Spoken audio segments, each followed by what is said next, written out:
Assalamualaikum warahmatullahi wabarakatuh. Alhamdulillahirabbil alamin. Wassalatu wassalamu ala asyrafil anbiya'i wal mursalin. Wa ala alihi wa sahbihi ajma'in. Rabbi shrah li sadri wa yassir li amri wahlul 'uqdatam min lisani yafqahu qawli wa la hawla wa la quwwata illa billahil aliyyil azim.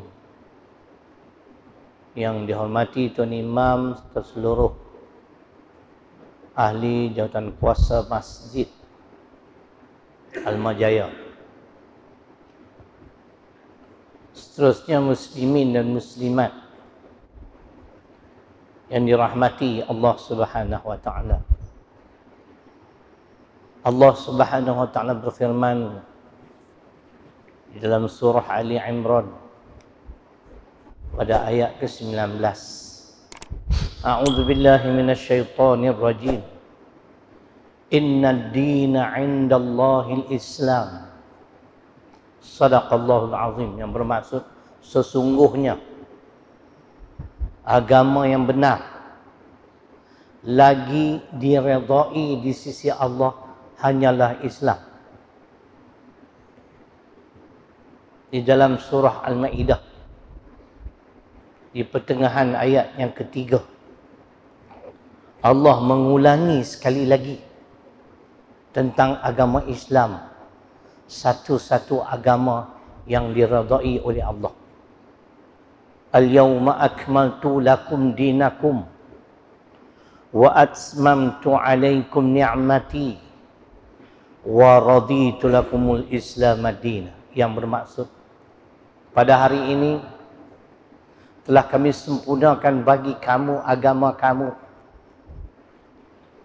dan telah kami cukupkan nikmat kami kepadamu, dan kami redha Islam sebagai agama.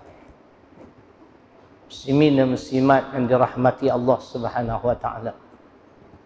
Dalam hadis riwayat Imam Muslim, Nabi sallallahu alaihi wasallam bersabda, "Qad aflaha man aslam."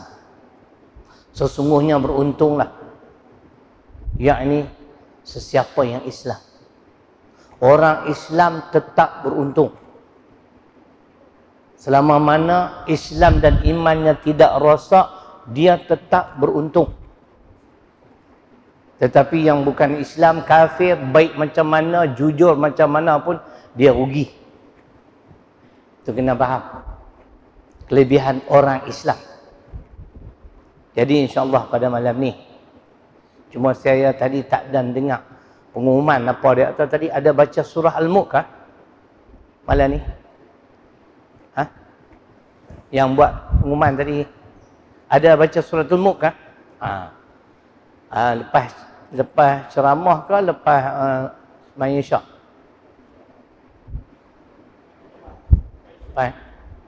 Lepas sembahyang Isyak. Apa kata kita tukar, lepas ceramah terus baca. Kalau lepas Isyak ramai balik. Dia cerita macam tu. Azam, setuju tak? Yang tak boleh baca pun tak apa, dengar, dapat pahala. Saya dah baca dah Al-Mulk tadi di rumah pagi-pagi tadi sebelum subuh.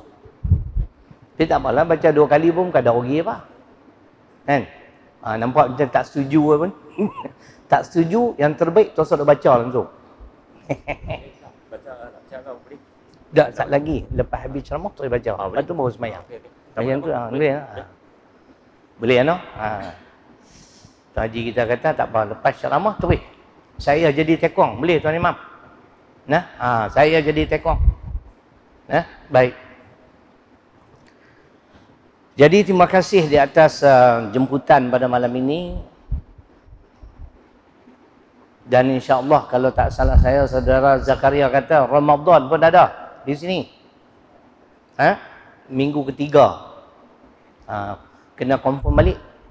Cuma saya nak minta jasa baiklah HJK Masjid, kerana bulan Ramadan ni kita berpuasa Jadi saya nak berbuka di sini lah.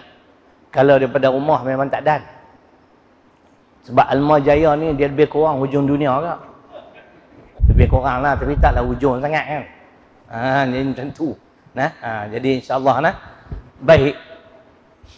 Jadi pada malam ini tuan-tuan dan puan-puan, saya nak bahas tentang satu tajuk. Kita pakat-pakat dengar. Kemudian saya, tuan-tuan dan puan-puan, kita perlu berusaha untuk memastikan tajuk yang saya maksudkan Islam pegangan hidup. Tak ada yang lain lah. Islam pegangan hidup. Tadi saya mulakan dengan Ali Imran ayat 19. Agama yang benar lagi diredai di sisi Allah hanyalah Islam. Kemudian saya ikuti dengan surah Al-Ma'idah pada ayat yang ketiga, di pertengahan ayat ketiga. Allah telah menyempurnakan kepada kita agama kita, nikmatnya kepada kita, dan Allah hanya redha Islam sebagai agama. Kemudian disusuli dengan hadis riwayat Imam Muslim. Nabi menegaskan bahawasanya sesungguhnya orang-orang Islam itu beruntung. Jadi kita nak bahas Islam pegangan hidup. Habis cepat kita baca suratul Mulk cepat. Saya nak memulakan satu soalan yang sering dan selalu ditanya. Ustaz, apakah amalan Islam yang kita kerjakan hari ini belum mencukupi, belum memadai? Kita semayang, puasa, zakat, haji, nak Islam sampai tara mana? Tajuk dia Islam pegangan hidup, dan kenapa kita akan jawab sekejap lagi. Jadi soalan tadi, kita nak amal Islam ni sampai tara mana? Jawapannya ada dalam surah Al-Baqarah pada ayat 208. Kalau saya, tuan-tuan dan perempuan, belum menepati ayat ini, kita perlu berusaha. Ini tuntutan dalam Quran. Sejauh mana atau bahasa kita tara mana kita nak amalkan ajaran Islam, Allah berfirman, Ya ayyuhalladzina amanu udkhulu fis-silmi kafah wa la tattabi'u khutuwatis syaitan innahu lakum aduwwum mubin. Yang bermaksud tu kitab apa? Tanya sikit tak ada nak tengok kitab hijau besar-besar, kitab apa? Tam tu tuan-tuan dekat tu lah, Ar-Ra'. Tuan-tuan tak tahu kitab apa? Apa dia kitab apa? Dari mana? Tafsir ya? Tafsir apa?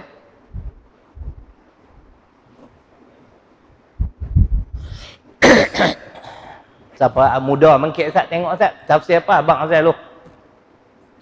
Kalau ada kaitan dengan ceramah saya tafsir apa tengok lu? Kuat sikit? Al-Azhar, okey. Abang perlu ambil juzuk 789, mai kata. Dia ada kaitan ni dengan saya nak ceramah malam ni. Tu saya duk tengok tu, 789 dia ada tulis tu. Betul ya, no? Terima kasih. Terima kasih, nah. Minta maaf, no? Ganggu. Cantik. Kalau sama dengan cetakan yang saya miliki, ayat saya nak baca ni pada muka surat 151 juzuk 8 surah ke-6 ayat 159. Nanti saya cek dulu. Juzuk ke-8 muka surat 151, kalau yang ni baru. Alhamdulillah, tepat. Tadi kita dengarlah tentang Islam. Kita nak bahas dulu. Wahai orang-orang yang beriman, masuklah kamu ke dalam Islam secara keseluruhannya. Dan janganlah kamu mengikuti jejak langkah syaitan. Sesungguhnya syaitan itu musuh kamu yang nyata. Tuan-tuan faham tak apa maksud keseluruhannya? Maknanya tuan-tuan, apa sahaja yang kita nak buat, yang kita nak amal, tindakan-tindakan kita wajib menepati ajaran Islam, sumbernya daripada Al-Quran dan As-Sunnah. Boleh faham tak? Macam tak faham, saya pun tak faham apa dia tak? Boleh faham tuan-tuan ni? Sekiranya, ni baru lagi faham kan lepas ni. Kita amal ajaran Islam separuh-separuh. Solat, puasa, zakat, haji ikut Islam. Pendidikan ikut Barat. Ekonomi ikut Yahudi. Pemerintahan ikut Kristian. Perundangan ikut puak-puak kapiak. Selama mana orang Islam beramal seperti ini, kita kemukakan dalil dalam surah Al-Baqarah. Surah Al-Baqarah di pertengahan ayat 85. Boleh rujuk tafsir Profesor Mahmud Yunus ayat ini pada muka surat 18. Firman Allah Subhanahu wa taala, "Afatu'minuna bi ba'dil kitab wa takfuruna bi ba'd? Fama jazaa'u man yaf'alu dzalika minkum illa khizun fil hayatid dunya." Yang bermaksud, apakah kamu beriman dengan sebahagian kitab dan kamu kufur dengan sebahagiannya lagi? Faham abang? Semayang, puasa, zakat, haji ikut Quran. Ekonomi ikut Barat. Awak Quran tak ajak kan bab ekonomi? Itu maksudnya. Quran tak ajak kah bagaimana nak memerintah sebuah negeri atau negara? Quran tak ajak kah sistem pendidikan Islam? Hadis tak ajak kah sistem pendidikan Islam? Itu maksudnya. Sesiapa yang beramal sedemikian sebagai balasan, ini yang balasan pada Allah. Umat Islam yang beramal sedemikian, Al-Baqarah ayat 85, akan ditimpa kehinaan di dalam kehidupan dunia. Betul tuan-tuan? Cuba tuan-tuan tengok hari ni. Tak payah pergi jauh. Malaysia sudah tu haji. Hari ni Islam sedang dihina. Sampai orang bukan Islam dah berani menghina agama kita. Tu Allah sebut, kita akan menjadi satu bangsa yang akan dihina oleh Allah kerana kita tidak beramal dengan ajaran Islam sepenuhnya. Boleh faham tuan-tuan? Satu. Contoh rujuk tafsir Profesor Mahmud Yunus ayat ni muka surat 18. Al-Baqarah surah kedua di pertengahan ayat 85. Baik, itu satu. Tuntutannya, kita wajib beramal dengan ajaran Islam secara keseluruhannya. Maksudnya, sistem pemerintahan Islam, sistem perundangan Islam, sistem pendidikan Islam, sistem kemasyarakatan Islam, sistem ekonomi Islam. Apa saja, semua diajar oleh Islam. Politik pun kena politik Islam. Mana dalil? Dalil dalam surah An-Nahli.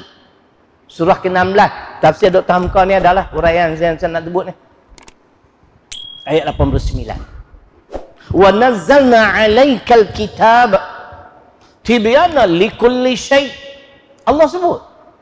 Dan kami turunkan Al-Quranul Karim untuk menjelaskan segala sesuatu. Kamu nak tahu bab apa?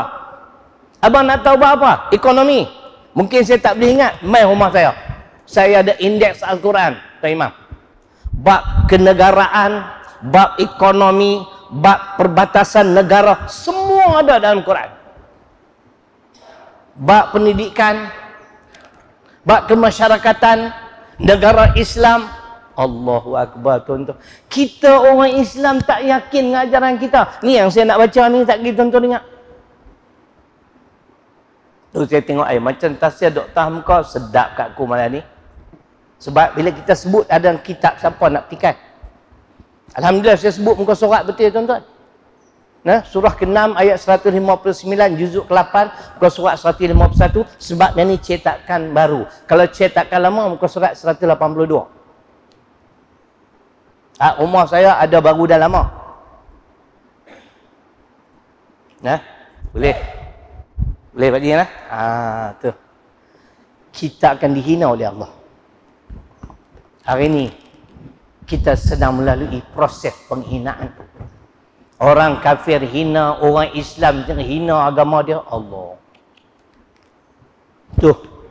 Macam sajat. Kenal sajat? Oh, hampa tang sajat semua kenal. Tok Iman kenal sajat.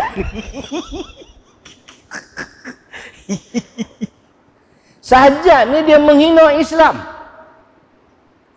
Apabila dia menyatakan agama Islam ni menyusahkan dia, mengongkong dia, dia terikat, nak jadi betina pun tak boleh. Kawan dah pergi kerat dah dia. Tuan-tuan, siapa-siapa yang ada perasaan sedemikian, walaupun dia tidak mengungkapkan, batal, murtad tuan-tuan. Sila rojok jilid pertama, Mustika Hadis, bab wajib menjaga iman dan Islam supaya tidak rosak, cetakan Jawi, muka surat 405. Pi tengok. Ajar bang, boleh hujah macam ni. Kena ada tauliah lagi macam ni. Tak payah tauliah dah. Hak dah tauliah belum tentu boleh cakap macam ni. Minta maaf lah. Kan? Itu cerita dia. Batal iman dan Islam. Kita duduk seorang-seorang tak berapa setuju dengan perundangan Islam. Islam ni kontrol sangat. Nak jadi betina tak boleh. Lah. Makna kita dah engkar dan membenci terhadap agama Allah. Rosak akidah tuan-tuan. Sebab itu kita mesti yakin Allah menurunkan Al-Quran untuk menjelaskan segala sesuatu kepada umat manusia. Kerana Al-Quran itu adalah kalam Allah. Allah tu pencipta alam ini yang juga mencipta kita, muslimin dan muslimat yang dirahmati Allah Subhanahu wa taala. Itu. Faham tak? Saya baca satu-satu. Baik.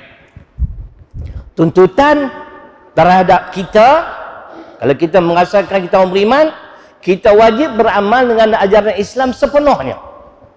Sekiranya ajaran Islam itu kita ambil setengah, tolak setengah, kita akan dihina. Dalam ayat yang lain, Ali Imran, kebetulan ayat 85. Tu kitab tafsir Ibnu Katsir tu ada. Saya segan nak ambil ya. Kan? Siap dengan hadis tu ada. Allah berfirman, kalau tadi kamu akan menjadi satu kaum yang hina, sekali ini Allah kata, amalan yang kamu kerjakan tidak diterima di sisi Allah. Sia-sia tuan-tuan. Kerana saya teringat, saya nak kait balik, ghostan balik tadi. Nak ghostan balik menjadi hina. Ada hujah Al-Quran, tapi saya nak bawa hujah Sayyidina Umar radhiyallahu anhu. Tak teringat. Ni baru teringat nak buat macam mana? Benda kita tak baca. Kan? Mana terlintas di hati. Apabila tentera Islam yang dipimpin oleh beliau menang, mengalahkan tentera Rom, ucapan Sayyidina Umar radhiyallahu anhu adalah seperti berikut. Nahnu qaumun a'azzanallahu bil Islam. Famahma taghainal izzah bighairi ma a'azzanallahu bihi adallanallah. Dengar tuan-tuan. Apa yang Umar ucapkan ini sama macam Al-Quran tadi, Al-Baqarah 85. Ingat wahai tenteraku, hari ini kita mendapat kemenangan dengan mengalahkan tentera Rom karena kita berpegang teguh dengan agama Islam. Itu dia tuan-tuan. Tapi ingat, apabila kita meninggalkan kemuliaan yang Allah anugerahkan kepada kita melalui Islam ini, kita akan dihina oleh Allah Subhanahu wa taala. Jadi kata-kata Sayyidina Umar relevan dengan ayat Quran tadi, Al-Baqarah 85. Yang kedua, bukan sekadar kita menjadi satu bangsa yang dihina oleh Allah, dihina oleh makhluk, tetapi amalan-amalan yang kita kerjakan tidak diterima di sisi Allah. Tuan-tuan, berat no? Kalau dekat saya pergi ambil dah, nak pergi tuan-tuan dengar. Tafsir Ibn Kathir, surah ketiga Ali Imran ayat 85. Wa may yabtaghi ghairal islami dina fala yuqbala min wa huwa fil akhirati minal khasirin. Tuan-tuan, kalau tuan-tuan amal atau saya beramal ajaran yang bukan dari Islam, sia-sia tuan-tuan. Walaupun pada zahirnya cantik, Allahu Akbar, nampak hebat, seolah-olah kita berjaya, tapi bila cek mula bukan bersumber daripada Al-Quran dan Sunnah, Tuhan tak terima. Percayalah tuan-tuan. Nah, mungkin Tuhan terima semayang kita, puasa kita, sistem pemerintahan dia tak terima, tak dapat pahala. Itu bukan dari Islam maksudnya. Dan sesiapa yang mencari selain daripada Islam, fala yuqbala min, maka tidak diterima daripadanya. Amalan yang dikerjakan itu tidak diterima. Wahwa, mereka ataupun dia yang beramal sedemikian, fil akhirati minal khasirin, mereka tergolong di dalam golongan orang-orang yang rugi tuan-tuan. Kenapa rugi? Sebab amalan kita diterima, ya, amalan kita diterima dua syarat. Yang pertama ikhlas, yang kedua amalan kita menepati Al-Quran dan As-Sunnah. Dalam kitab tafsir Ibn Kathir itu dah ada. Dia sebut insya-Allah Ali Imran 85, kemudian dia letak hadis, man amila amalan laisa alaihi amruna fa huwa raddun. Hadis riwayat Imam Muslim. Sesiapa yang amalannya tidak selaras yang sebagaimana yang kami ajar, kata Nabi sallallahu alaihi wasallam, amalan itu tertolak atau ditolak. Kita nampak hebat tapi bukan dari Islam. Sistem pemerintahan nampak macam jaya, bagus, tapi bukan dari Islam, tak berpahala. Tuan, kita ni di dunia ni sekali ya. Nah, kita nak cucuk tanam benih apa lah. Anda faham? Sebab tu Imam Al-Ghazali menyatakan ad-dunya mazra'atul akhirah. Dunia adalah ladang menuju ke akhirat. Apa yang saya tanam, kalau benih manih, manihlah dalam alam barzah, manih juga insya-Allah ketika kita kembali bertemu dengan Allah. Itu yang kedua. Amalan kita tidak diterima sekiranya bukan daripada Islam. Boleh? Ni macam nak habis modal dah ni. Kan? Dia main dah modal main. Ditambah baru lagi. Saya nak sebut, tuan-tuan, kalau saya tanya tuan-tuan yang di hadapan saya malam ni, semua akan jawab jawapan yang sama. Siapa cipta kita? Allah. Siapa bagi makan minum kita? Allah. Semua jawapan betul. Tapi saya nak tanya pula tuan-tuan, kenapa acuan Allah kita tak mau ikut? Jawab tengok. Siapa nak cuba jawab? RM1. Tapi bagi dalil Quran hadis. Saya tak mau ikut acuan Allah sebab ni ada dalil. Itu saya boleh terima. Saya nak dengar tak? Tuan-tuan tak rasa pelik ke? Kita makan, kita minum rezeki Allah. Kita mengaku Allah pencipta alam yang juga mencipta kita. Tetapi acuan Allah kita tak mau ikut. Apakah ada acuan lain yang lebih baik pada acuan Allah? Itu saat lagi kita nak baca ni. Saya ingat apa Dr. Hamka kata ni, alhamdulillah Allah anugerah daya ingatan yang kuat. Nah, lamalah tuan-tuan, alhamdulillah. Kitab-kitab insya-Allah saya hafal. Surah ke berapa, ayat ke berapa, muka surat ke berapa. Kalau orang nak petikai hujah saya, pergi tengok. Takatlah tak ada lagi lah orang petikai. Acuan Allah, ayatnya Al-Baqarah 138. Kita wajib kena ikut acuan Allah. Kalau tak ikut, saat lagi kita baca ayat lain, kita baca hadis Bukhari. Baca ni dulu, acuan-acuan. Sahabat, kalau nak buat apun balik, pergi ambil acuan buah hulu, jadi tak apun balik? Jadi? Biar betul. Ni tak pernah masuk apun balik ke? Sibghatullah. Wa man ahsanu minallahi sibghah. wa nahnu lahu 'abidun. Al-Baqarah 138. Acuan Allah dan acuan siapa yang lebih baik daripada acuan aku? Orang beriman mereka jawab, tuan-tuan, nah, kami hanya menyembah Allah, kami hanya akan taat dan mengamalkan acuan yang datang daripada Allah yang diperjelaskan oleh Rasul saja. Selain daripada tu, hantu sadu habaklah hebat tengah mana. Kalau bukan dari Allah, bukan diperjelaskan oleh Nabi, kami tolak. Tapi kalau acuan Allah kita tak mau ikut, saya kemukakan tapi tak tahu ada kitab sini tak? Pimpinan Ar-Rahman ada tak? Dulu saya mai tanya, tak ada. Ni kau nampak dah ada. Tafsir Dr. Hamka, ada Ibnu Katsir. Pimpinan Ar-Rahman tak ada. Kalau ada PMI Ishak, aku ada simpan ke mana-mana. Saya nak abang Jawi dengan Rumi sekali kitab tu. Pimpinan Ar-Rahman, keluaran Jabatan Perdana Menteri. Kalau cetakan Jawi muka surat 913, Rumi 1110, surah ke-33, suratul Ahzab ayat 36. Dengar ni elok. Sesiapa di kalangan umat Muhammad sallallahu alaihi wasallam yang tak mau beramal, tak mau ikut acuan Allah, Allah kata apa? Dua benda.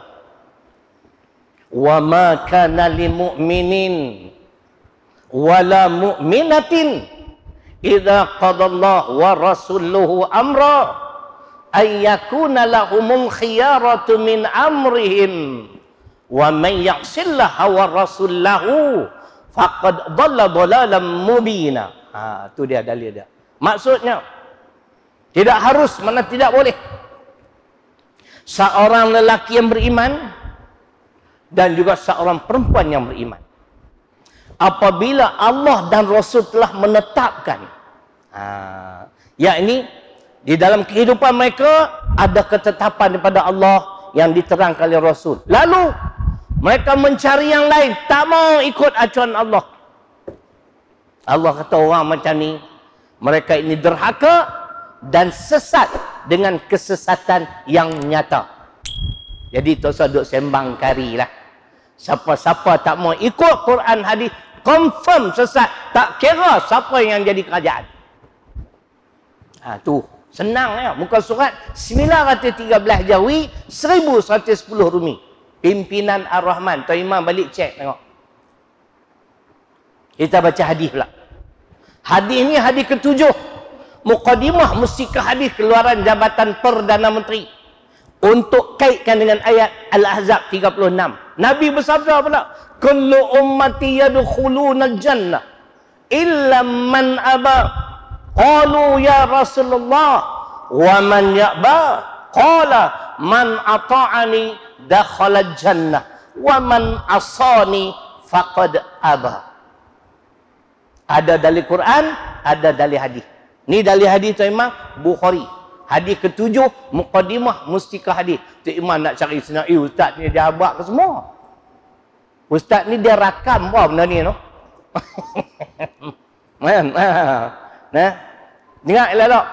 Semua umatku akan memasuki syurga kecuali mereka yang enggan. Enggan ni makna tak mau masuk. Lalu sahabat bertanya ataupun berkata, ya Rasulullah, siapa dia yang enggan dari kalangan umat kamu yang tak mau masuk syurga? Cuba habak main ni. Jadi Nabi habak sahabat sifat-sifat umatnya yang nak masuk syurga dan sifat-sifat umatnya yang tak mau masuk syurga. Nabi jawab senang, man ata'ani dakhala jannah. Siapa-siapa taat kepada aku, dialah yang akan masuk syurga. Tuan-tuan kena faham, surah An-Nisa, surah keempat, ayat 80. Siapa taat kat Rasul, berarti taat pada Allah. Man yuta'ir Rasul, faqad ata'a Allah. Faham? Mana bila taat kat Rasul, mana taat kat Allah. Sebab tu Nabi kata, man ata'ani dakhala jannah. Siapa taat kat aku, dialah yang akan masuk syurga. Wa man asani, siapa-siapa derhaka, tak mau ikut ketetapan Allah, tak mau amal ajaran yang ku bawa, mereka inilah yang tak mau masuk syurga. Jadi tuan-tuan fikir, ada atau tidak kita hari ini yang mengaku orang Islam tak mau beramal dengan ajaran Islam? Boleh? Ya lah? Tak nganggu apa? Tu cerita macam ni kalau tak faham lagi tuan-tuan. Tuan-tuan jangan jemput saya ceramah dah. Tuan-tuan ceramah sendiri pula. Saya nak jadi pendengar pula. Nak dengar apa nak baca ayat apa, hadis mana pula ni. Tu kalau tak faham lagi tuan-tuan. Tuntutan Islam sebagai pegangan hidup. Boleh faham tak? Jangan sonok ni. Kita wajib beramal sepenuhnya dengan ajaran Islam. Bukan boleh pilih-pilih. Hak menguntungkan kita, hak senang, itu tak apa. Hak payah tak mau, hak nampak macam nak rugi, tak mau amal. Tak boleh. Suka tak suka, kita kena ikut ketetapan Allah, acuan Allah. Sebab Allah yang cipta kita, takkan Allah tak tahu. Betul tak bang? Muslimin dan muslimat yang dirahmati Allah Subhanahu Wa Taala. Ada muslimat kan ni? Saya duk panggil muslimat ada apa no? Saya pun kadang-kadang pelik tuan-tuan. Bila kena Covid ni, ada masjid yang sampai hari ni tak bagi orang perempuan main. Aku pun pelik tengok. Yang hampa nak blok ni apa? Siapa? Kan? Aduh. Nah, benda baik main lah. Kan? Kita dah setahun dah tuan-tuan Covid ni. Nah, orang nak tanya Covid ni apa Ustaz? Corona. Tuan Imam biasa tengok tak yang kata coronavirus apa dia? Tak pernah tengok corona. Toyota corona? Pernah tengok. Macam-macam pandangan. COVID-19 ni adalah pancangan Yahudi laknatullah. Tu dia. Tak apalah tu pandangan apa. Saya bukan nak komen, nak condemn pandangan. Tapi saya kemukakan ayat Quran. Kan lagi jelas. Tuan-tuan duduk sembang kari lah. Bila kita derhaka pada Allah, kita tak mau ikut perintah dia. Dia habaq dah, dia nak bawa mai satu benda secara mengejut. Hari ini berlaku. Ayat dalam surah Az-Zumar, surah ke-39, ayat 55. Wattabi'u ahsan ma unzila ilaikum min rabbikum min qabli an ya'tiyakumul azab baghtatan wa antum la tash'urun. Tuhan sebut bang. Dan ikutlah sebaik-baik apa yang diturunkan oleh Allah kepada kamu. Yakni Allah suruh kita ikut Quran, ikut sunnah. Sebelum kamu didatangi. Tuhan sebutlah. Satu musibah yang datang secara mengejut. Sedangkan kamu tidak menyedarinya. Mula-mula kita dengar coronavirus di Wuhan. Duk ingat Cina yang nak mampu Tahu dia main sampai ke Almajaya. Sungai Tani. Tu dia. Satu Malaysia. Seluruh dunia berjuta dah mati tuan-tuan. Cuba tengok ayat ni. Anak manusia degil. Kalau nak lagi hujah lain saya ada. Surah An-Nur ayat 63 muka surat 914 tafsir Pimpinan Ar-Rahman Rumi. Bila kita menyalahi perintah Tuhan, falyahdharil ladzina yukhalifuna an amri an tusibahum fitnah. Hampa menyalahi perintah aku bawa mai musibah, bala bencana. Ini dia lah. Kita azan ke terus? Terus azan lah. Tak imam. Apa bila tak ada azan lah? Okey. Teruskan. Okey. Apa ketuk lama sangat, sikit-sikit sudah lah.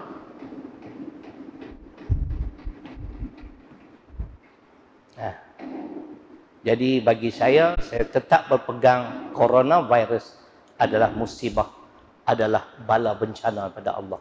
Karena manusia biadab. Az-Zumar 55, An-Nur 63. Muslimin dan muslimat yang dirahmati Allah Subhanahu Wa Taala. Jadi fahamlah noh. Bila kita tidak amalkan ajaran Islam atau kita tinggalkan ajaran Islam, apa yang bakal menimpa kita? Apa yang akan jadi kepada kita? Baik. Kemudian saya nak masuk yang kedua, fasa yang kedua dan yang terakhir. Nabi Ibrahim alaihissalam. Begitu juga Nabi Yaqub, cucu dia.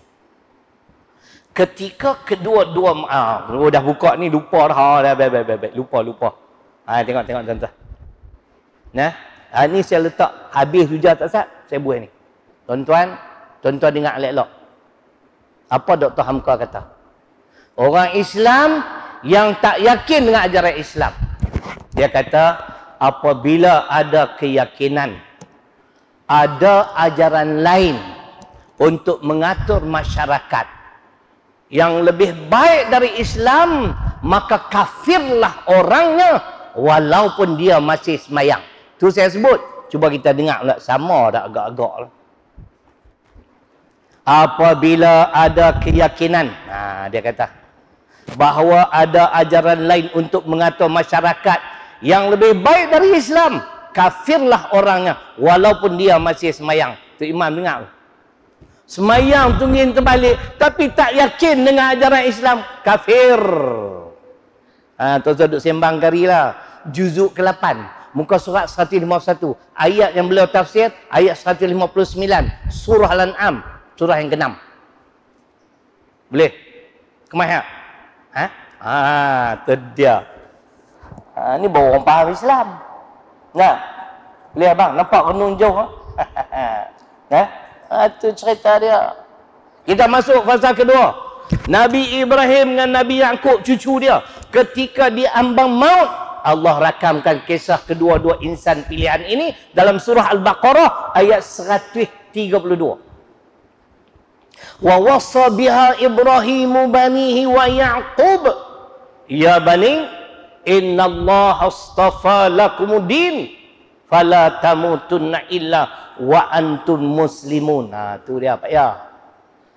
Nabi Ibrahim dan cucunya Yaqub telah berwasiat kepada anak-anak mereka, wahai anak-anakku, sesungguhnya Allah telah memilih agama ini bagi kamu, maka janganlah kamu mati melainkan dalam keadaan Islam. Tu bang, ingat tu. Pak pesan ke anak-anak, pastikan hampa mati dalam Islam. Allah wasiat kat kita setiap hari Jumaat, surah ketiga Ali Imran ayat 102, ya ayyuhalladzina amanu taqullaha haqqa tuqatih wa la tamutunna illa wa antum muslimun. Wahai orang-orang yang beriman, bertakwalah kamu pada Allah dengan sebenar-benar takwa dan janganlah kamu mati melainkan dalam keadaan Islam. Tu pesanan Allah, wasiat. Kita dengar pula apa Nabi nak kata. Hadis ini hadis ke-24 daripada kitab hadis 40 ataupun Matan Arba'in. Hadis ni hadis ke-24. Riwayat Abu Daud. Nabi bersabda, "Fa'alaikum bisunnati wa sunnatil khulafa'ir rasyidin al-mahdiyyin addu 'alaiha bin nawajih." Tuan-tuan. Hai, tak ikut cakap Nabi rugi bang. Syurga bukan milik Tok Wan kita. Dia tak imam no? Kalau milik pak kita senang untuk imam, saya tak kelapa nak semayang. Tih. Kan? Awak ustaz tak semayang, syurga pak aku punya. Tuan-tuan ingat nak masuk syurga senang ah.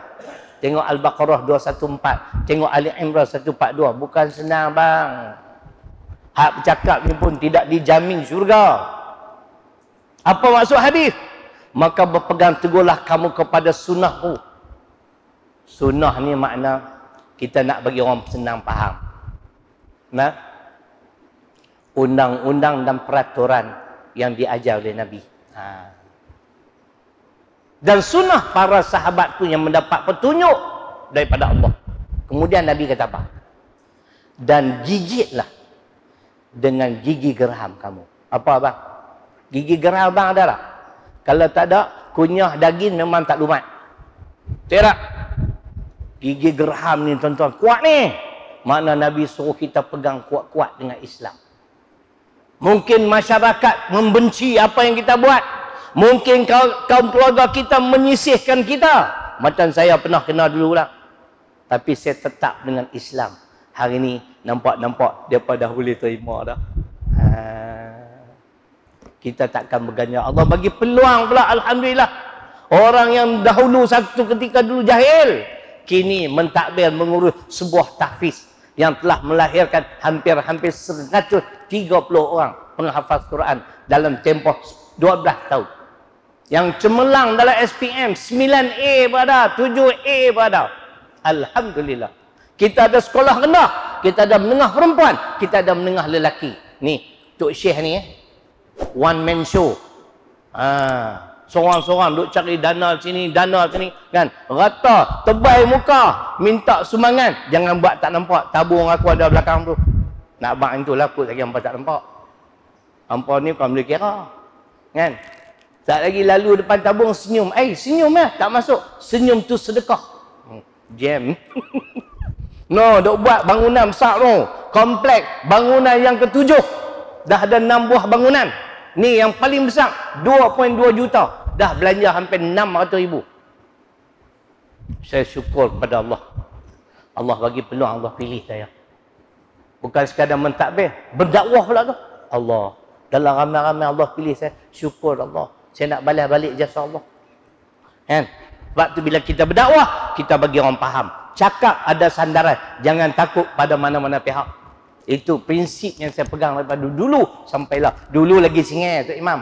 Lah ni dah 67 dah kan. Dia slow banyak lah. Pian-pian jangan ingat 67 aku nak mati dah. InsyaAllah 30 tahun lagi 97. Kan? Oi sihat ni Allah bagi, Masya Allah. Daya ingatan masih kuat. Al-Quran, hadis, Alhamdulillah. Muka surat, nama kitab, semua kita habaq. Dengan izin Allah. Gifted dalam bahasa Inggeris. Yang ni anugerah Allah. Sebab tu kita nak balas balik jasa Allah. Tuan-tuan. Allah tak pernah membiarkan saya hidup dalam kelaparan. Keluarga saya dalam kelaparan. Tak ada. Memang dia boleh makan. Walaupun tak senang macam orang lain, tak apa. Alhamdulillah. Kan? Itu cerita dia. Jadi Nabi suruh kita berpegang teguh dengan agama Islam. Islam pegangan hidup. Masyarakat boikot, dia punya pasal. Adik-beradik tolak kita, tu dia punya pasal. Kita akan tetap berjaya. Pasal apa? Untuk mengakhiri. Sebab nak baca suratul Mulk pula. Kan? Nanti panjang-panjang tuan-tuan ngantuk. Pasal apa ni? Kita gelut sangat ni. Kena jadikan diri kita seorang Islam. Jawapannya dua. Satu Al-Baqarah. Ayat 111, 112. Rujukan kitab tafsir Profesor Mahmud Yunus, cetakan lama, muka surat 23. Inilah jawapan. Kenapa kita wajib berusaha mati dalam Islam? Mati sebagai seorang Islam. Wa qalu la yadkhulul jannah illa man kana hudan aw nasara. Tilka amaniyuhum. Qul hatu burhanakum in kuntum sadiqin. Bala man aslama wajhahu lillah wa huwa muhsinun falahu ajruhu inda rabbih wala khaufun alaihim wala hum yahzanun. Ayat 111, 112 Al-Baqarah, tafsir Profesor Mahmud Yunus, cetakan lama, pada muka surat 23. Inilah jawapan. Pasal apa saya kena mati dalam Islam? Pasal apa saya perlu berusaha pastikan saya mati kekal sebagai seorang Islam? Ini jawapannya. Kerana dua golongan yang merupakan musuh umat Islam, Yahudi dan Nasrani. Kedua-dua golongan ini mendakwa. Mereka menganggap hanya mereka sahaja yang layak menjadi penghuni syurga. Yahudi kata Nasrani pun tak layak, Nasrani kata Yahudi pun tak layak. Melayu lagi tak boleh masuk, dia kata. Kalau bapak kata. Tuhan jawab, bawa mai kat aku bukti hampa Yahudi dan hampa Nasrani layak masuk syurga aku. Depa tak boleh jawab, Pak Ji. Lalu Allah bagi jawapan yang benar dan akan masuk syurga. Bala man aslama wajhahu lillah. Orang Islam, tuan-tuan. Faham abang? Selama mana Islam kita tak rosak, tuan-tuan, walaupun kita jahat macam Jebon. Pernah tengok Jebon? Tak pernah. James Bond? James Bond pernah tengok. Walaupun si fulan tu jahat macam Jebon, kaki betina, kaki berzina, main judi, minum arak, tapi Islam tak pernah rosak. Buka hadis Muslim, Imam, dia tetap ahli syurga. Tapi dia orang yang terakhir akan dimasukkan ke dalam syurga Allah. pasal Islam dia tak rosak. Faham? Tu cerita dia. Ni yang kita kena berusaha. Tapi saya nak abang lah, oh kalau macam tu tak payah semayang, Islam ku tak rosak, aku boleh masuk syurga lah. Ni nak abang kat hamba. Satu hari negeri akhirat, 1000 tahun di dunia larat kan nak tunggu. Mana dalam Quran? Suratul Hajj, surah ke-22 ayat 47. Satu hari di negeri akhirat, 1000 tahun di dunia. Kepanasan api Allah, hadis Muslim, 70 kali ganda lebih panas daripada api dunia. Takkan kita mampu bertahan, Pak Ji. Jadi kita kena usaha menjadi seorang Islam. Jadi dalam tafsir Profesor Mahmud Yunus, beliau mentafsirkan makna Islam dengan elok. Islam ialah orang-orang yang tunduk dan patuh mengikut segala perintah Allah. Itulah Islam. Apa Allah suruh buat, apa Allah larang, Allah mak larang. Rugilah aku kalau aku tinggal Islam, syurga. Tak faham lagi saya apa habis modal, tuan-tuan. Nah, memang nak habis modal ni, nak berhenti dah ni kan. Mana ada surah Al-Mulk tak bawa. Hampa semua hafal kah? Kemai hampa ni. Betul kan ni? Tak kira aku test lagi, baca kelang kabut pula lagi. Baca sama dengan saya, jangan mendahului saya. Tak habis lagi hampa mungkin apa-apa. Ceramah bukan habis. Hampa ni pun ceroi ingat. Jadi, jawapannya abang, kenapa kita perlu berusaha mati dalam Islam? Ahli syurga hanya orang Islam. Al-Baqarah 111, 112 disokong oleh hadis riwayat Imam Muslim, hadis ke-89. Siapa ada kitab hadis Imam Muslim jilid 1, 2, 3, 4 ketui besar tu, pi cari hadis 89. Tengah-tengah tu Nabi bersabda, la yadkhul jannah illa nafsun muslimatun, tidak akan masuk syurga kecuali orang-orang Islam. Tadi ayat Quran, yang ni hadis Pak Ji. Sebab tu saya menyeru saya tuan-tuan dan perempuan, mulai malam ni hak dah berlalu tu biarlah. Dalam bahasa Inggeris kata let bygone be bygone. Yang berlalu biarlah yang berlalu.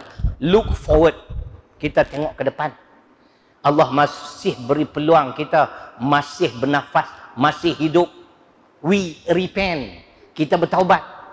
Taubat yang diikuti dengan amal-amal soleh untuk mengakhiri dosa kita. Banyak mana pun Allah Maha Pengampun, tapi dia nak ampun bersyarat. Ali Imran ayat 89, illal ladzina tabu min ba'di dzalik wa aslahu fa innallaha ghafurur rahim. Kecuali orang-orang yang bertaubat dan setelah dia bertaubat dia beramal dengan amal-amal yang Allah redha, maka sesungguhnya Allah itu Maha Pengampun lagi Maha Penyayang. Itu syarat untuk mendapat keampunan Allah.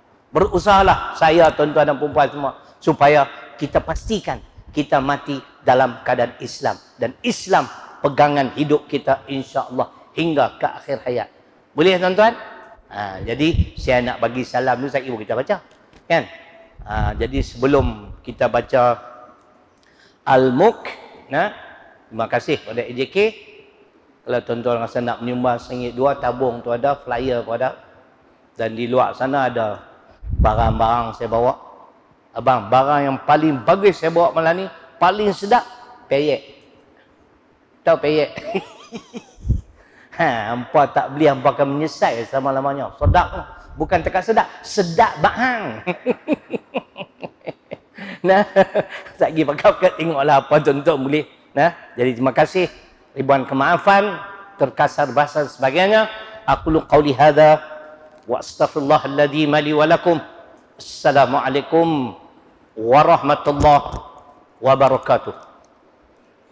Jadi kita baca biar sama. Selalu tu imam ni pada baca Baqarah ni dulu. Boleh. Tambah lagi satu. Amanah Rasul. Amanah Rasul ni saya nak beritahu di sini dia abang, betul Bukhari Muslim. Siapa-siapa baca Amanah Rasul ni di sebelah malam, kitab Riyadhus Salihin. Kita benda senang, kita tak main rugi tuan-tuan. Kita bakal mendapat perlindungan Allah di sepanjang malam. Lepas maghrib kalau boleh tu imam amal saya amal. Lepas ayat kursi saya baca amanah Rasul. Kita bakal mendapat perlindungan Allah di sepanjang malam. Kitab Riyadhus Salihin, hadis Bukhari dan Muslim. Nah, baik. Jadi saya diminta supaya menjadi khalifah. Nah, kita baca serentaklah sama-sama, jangan dulu pada saya pula. Nah, tak boleh baca tu tak pahala dengar pun dapat pahala. Kan? Sebab tu saya suka buat selepas kuliah. Baik, nah, kita sama-sama baca lepas amanah Rasul terus kepada suratul Mulk. Bismillahirrahmanirrahim. آمن الرسول بما أنزل إليه من ربه والمؤمنون كل آمن بالله وملائكته وكتبه ورسله لا نفرق بين أحد من رسله وقالوا سمعنا وأطعنا غفرانك ربنا وإليك المصير لا يكلف الله نفسا إلا وسعها لها ما كسبت وعليها ما اكتسبت ربنا لا تؤاخذنا إن نسينا أو أخطأنا ربنا ولا تحمل علينا إصرا كما حملته على الذين من قبلنا ربنا ولا تحملنا ما لا طاقة لنا به واعف عنا واغفر لنا وارحمنا أنت مولانا فانصرنا على القوم الكافرين بسم الله الرحمن الرحيم تبارك الذي بيده الملك وهو على كل شيء قدير الذي خلق الموت والحياة ليبلوكم أيكم أحسن عملا وهو العزيز الغفور الذي خلق 7 سماوات طباقا ما ترى في خلق الرحمن من تفاوت فارجع البصر هل ترى من فطور ثم ارجع البصر كرتين ينقلب إليك البصر خاسئا وهو حسير ولقد زينا السماء الدنيا بمصابيح وجعلناها رجوما للشياطين وأعتدنا لهم عذاب السعير وللذين كفروا بربهم عذاب جهنم وبئس المصير إذا ألقوا فيها سمعوا لها شهيقا وهي تفور تكاد تميز من الغيظ كلما ألقي فيها فوج سألهم خزنتها ألم يأتكم نذير قالوا بلى قد جاءنا نذير فكذبنا وقلنا ما نزل الله من شيء إن أنتم إلا في ضلال كبير وقالوا لو كنا نسمع أو نعقل ما كنا في أصحاب السعير فاعترفوا بذنبهم فسحقا لأصحاب السعير إن الذين يخشون ربهم بالغيب لهم مغفرة وأجر كبير وأسروا قولكم أو اجهروا به إنه عليم بذات الصدور ألا يعلم من خلق وهو اللطيف الخبير هو الذي جعل لكم الأرض ذلولا فامشوا في مناكبها وكلوا من رزقه وإليه النشور أأمنتم من في السماء أن يخسف بكم الأرض فإذا هي تمور أم أمنتم من في السماء أن يرسل عليكم حاصبا فستعلمون كيف نذير ولقد كذب الذين من قبلهم فكيف كان نكير أولم يروا إلى الطير فوقهم صافات ويقبض ما يمسكهن إلا الرحمن إنه بكل شيء بصير أمن هذا الذي هو جند لكم ينصركم من دون الرحمن إن الكافرون إلا في غرور أمن هذا الذي يرزقكم إن أمسك رزقه بل لجوا في عتو ونفور أفمن يمشي مكبا على وجهه أهدى أمن يمشي سويا على صراط مستقيم قل هو الذي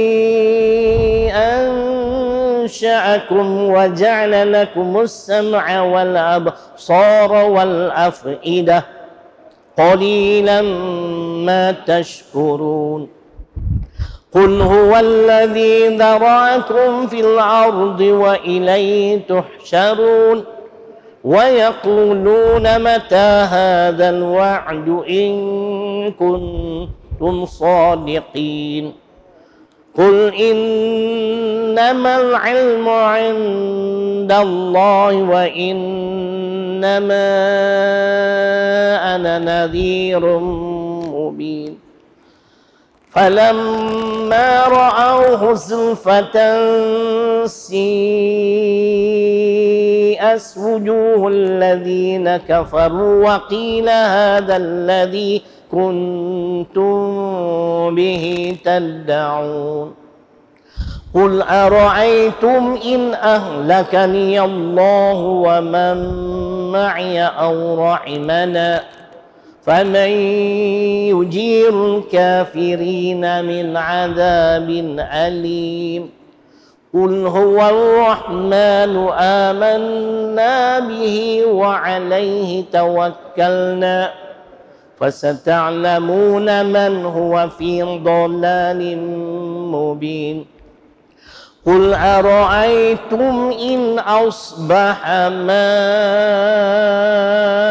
ماؤكم غورا فمن يأتيكم بماء